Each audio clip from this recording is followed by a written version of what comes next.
Assalamualaikum warahmatullahi wabarakatuh. Alhamdulillahilladzi an'ama alaina bi anwa'in ni'am. Wassalatu wassalamu ala sayyidina Muhammadin sayyidil anam wa ala alihi wa sahbihi ajmain amma ba'd. Faqala nabiyyu sallallahu alaihi wasallam, man nazaro ayyuti Allah falyuti'hu wa man nazaro ayyusyahu fala ya'si. Kita lanjutkan bahasan bagian ketiga daripada babul udhiyah yang menjelaskan tentang bab kurban. Di bagian ketiga ini saya akan menerangkan tentang hukum penyembelihan hewan kurban dan usia binatang-binatang yang sah untuk dikorbankan. Sabda ulama, wal udhiyatu sunnatun muakkadah. Hukum daripada menyembelih hewan kurban adalah sunat muakkad. Yang dimaksud dengan sunat muakkad adalah sunnah yang kuat. Kenapa dikatakan kuat? Karena seakan-akan walaupun sunat selalu dilaksanakan oleh baginda Nabi besar Muhammad SAW. Nabi Muhammad setiap tahun itu selalu menyembelih hewan kurban. Padahal itu bagi umatnya adalah sunat.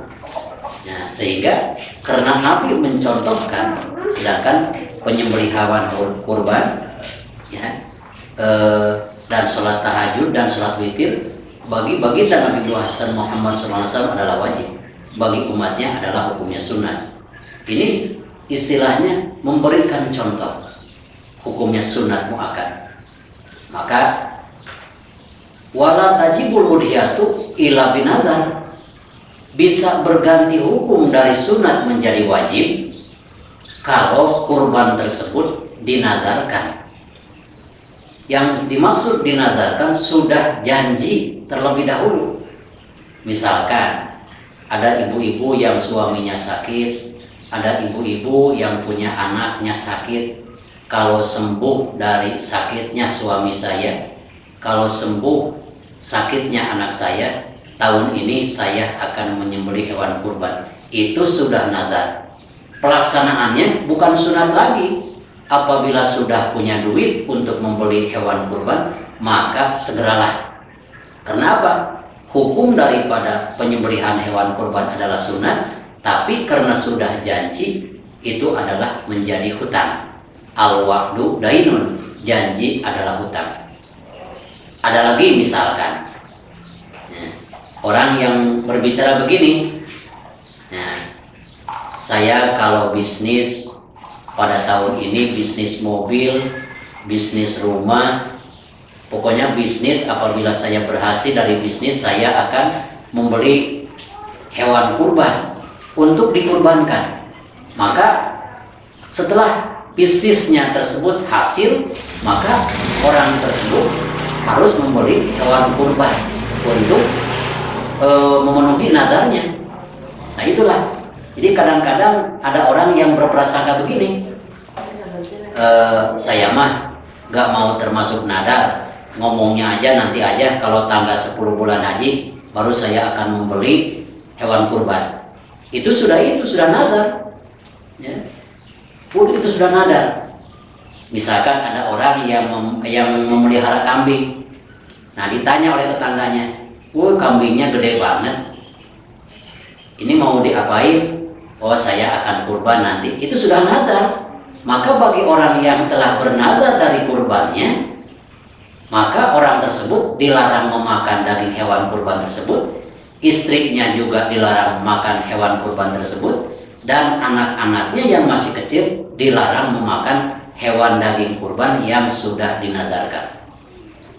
Kurban yang bukan nazar itu adalah gini, kita punya kambing, ditanya sama tetangga, "Ini kambingnya mau dipotong?" Insya Allah tidak untuk dikurbankan, tidak ngomong. Lalu orang tersebut tidak pernah ngomong kepada siapapun, juga disembelihnya maupun sama sendiri ya. langsung punya kambing tanggal 10 bulan haji, dipotong oleh dirinya sendiri. Bismillahirrahmanirrahim, Allahu Akbar, saya berniat memotong kambing ini untuk dikorbankan.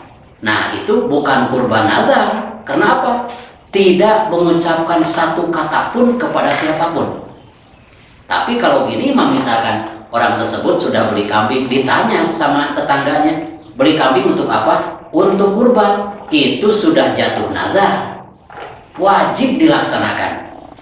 Masya Allah. Yaitu, maka barang siapa yang bernazar untuk beribadah, maka laksanakanlah. Man nazaro ayyuti Allah falyutihu. Barang siapa yang telah bernazar kepada Allah untuk beribadah, termasuk hewan kurban, maka laksanakanlah. Dan apabila orang tersebut bernazar untuk melakukan kejahatan, maka sebaiknya nazar tersebut tidak dilaksanakan. Lalu binatang apa saja dan usianya berapa tahun binatang-binatang yang sah untuk dikorbankan? Di antaranya, satu, kalau domba itu malahu sanatun. Kalau domba itu 1 tahun. Kalau udah 1 tahun itu biasanya gigi atasnya domba tersebut udah pada ompong. Ya. Kalau kambing 2 tahun. Kalau sapi sama juga 2 tahun. Lain lagi dengan onta. Onta itu yang usianya memenuhi untuk dikorbankan, malahu khomsusinin, yang telah berusia 5 tahun ke 6-nya. Maka ada lagi pertanyaan, apakah boleh kita berkorban dengan misalkan kambing betina dengan domba betina? Itu diperbolehkan, tidak disyaratkan dengan jenis kelamin kambing tersebut dengan laki-lakinya, dengan badotnya. Enggak. Daripada misalkan kambingnya gede, kambingnya kecil, tanduknya aja yang gede, tapi dagingnya enggak ada. Itu lebih baik domba bajir.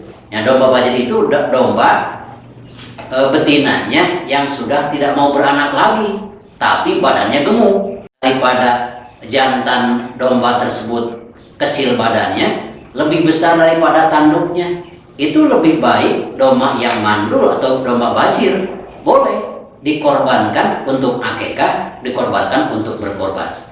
Itu salah satunya persyaratan-persyaratan. Maka Masya Allah, maka di sini harus kita, kalau kita misalkan membeli kambing, sapi, dan misalkan unta untuk berkorban, kita carilah penjual-penjual hewan kurban yang amanah.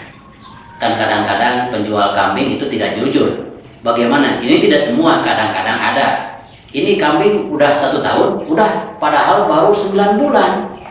Nah, ini sapi udah 2 tahun, udah, padahal baru 1 tahun setengah. Itu mereka memikirkan uang.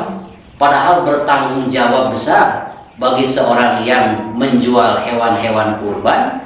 Kalau dikatakan umurnya sudah sah untuk dijadikan hewan kurban, padahal belum mencukupi, itu tanggung jawab besar di hari kiamat. Maka kalau semacam kita, kan kita awam misalkan, bukan ahli kambing, bukan ahli unta, bukan ahli misalkan kerbau, bukan ahli sapi. Ketika kita menanyakan apakah ini misalkan kambing sudah, domba udah usianya sudah 1 tahun, sudah, ya maka kita beli. Ternyata setelah dipotong, ya Masya Allah, ternyata domba tersebut ada yang mengetahui, oh domba ini baru 8 bulan usianya, maka yang berkorban tersebut tidak berdosa. Itu aja penjual kambingnya yang berdosa. Kenapa? Ada unsur penipuan. Maka untuk beribadah orang lain, maka wa ta'awanu 'alal birri wa taqwa. Ya, istilahnya saling bantulah dalam kebaikan. Ya, ketika seseorang punya duit untuk beli kambing, ini kambing gede tapi belum mencukupi umur, maka jangan dikasih untuk berkorban, karena usia hewan kurban untuk dikorbankan itu harus memenuhi persyaratan termasuk usianya. Jadi hukum korban tersebut ada hukumnya sunat, ada hukumnya nazar. Kalau kita sudah ngomong duluan kepada istri, besok saya membeli kambing untuk kurban, itu sudah nazar.